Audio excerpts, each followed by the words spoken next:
Bonjour les téléhistoriens, aujourd'hui nous nous trouvons derrière le pont du Gard, ce magnifique pont de la France antique. Et laissez-moi vous raconter son histoire. Alors c'est parti. Le pont du Gard commence en l'an 50 après Jésus-Christ. À ce moment-là, l'Empire romain dominait le monde et c'était à ce moment-là la Pax Romana, qui durera du 1er au 2e siècle. Le pont du Gard fut érigé sous le règne de l'empereur Claude ou Néron, on n'est pas trop sûr. Le pont du Gard est un chef-d'œuvre magnifique. Il a duré 5 ans seulement et c'est vraiment un exploit pour l'époque. Il aura fait ce chantier colossal, aura apporté plus d'1 millier d'hommes. Et pour l'époque, c'était énorme quand même. Mais bon, laissez-moi vous raconter son histoire. Donc en l'an 50 après Jésus-Christ, lorsque le pont du Gard fut créé, le but de ce pont du Gard, c'était de ramener l'eau sur la cité de Namosus. Namosus, c'était le nom ancestral de la ville de Nîmes. Son but, c'était d'apporter de l'eau à cette cité où son apogée était grandiose.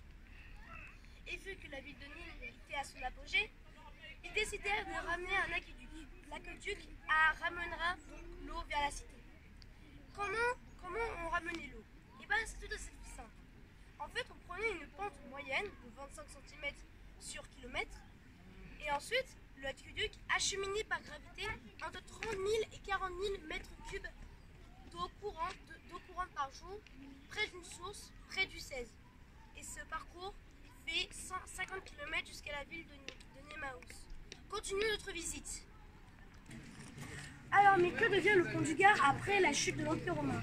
Et bien malheureusement, lorsque les Francs et les Visigoths se partagèrent la région où se trouvait le pont du Gard au 6e siècle, le pont du Gard fut abandonné. Par contre, à la place, il fut remplacé par une carrière. Une carrière, c'est là où on minait les minéraux. Mais bon, ce n'est pas pour ça que l'histoire du pont du Gard s'arrête ici. Continuons. Ensuite, le pont du Gard a eu plusieurs différentes fonctions, différentes de sa fonction principale qui était d'amener de l'eau vers la cité. Mais du coup, le pont du Gard était devenu très célèbre au XIVe siècle, car il était une route principale pour aller à la cité de Beaucaire.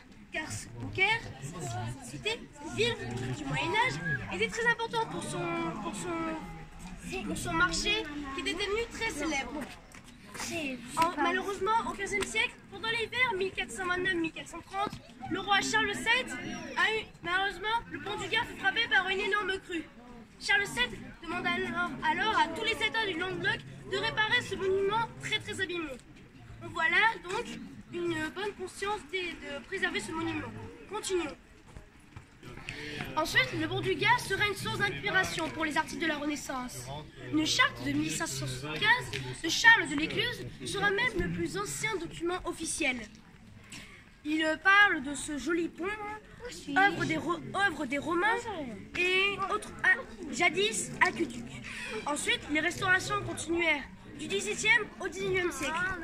Maintenant, suivez-moi pour en finir une bonne fois pour toutes avec l'histoire du pont du Gard. Malheureusement, en 1936, beaucoup de touristes arrivèrent sur le pont du Gard. Malheureusement, à cause de ces nombreux touristes et des voitures, le pont du Gard allait s'effondrer.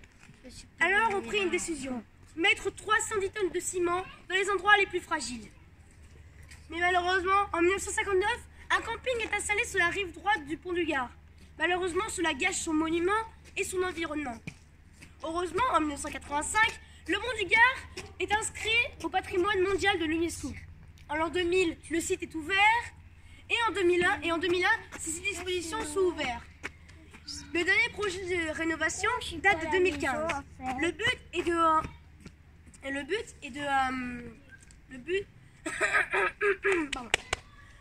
j'ai un petit bégaiement.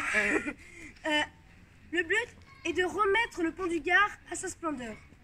Aujourd'hui, le pont du Gard, du haut de ses 49 mètres, est le plus haut pont aqueduc romain au monde. Il est d'ailleurs le seul pont aqueduc romain à 3 étages encore debout aujourd'hui. Aujourd'hui, le pont du Gard attire plus d'1,5 million de visiteurs par an. Merci d'avoir regardé cette vidéo les amis. On lâche un abonnement, un like, un commentaire. Bisous bisous.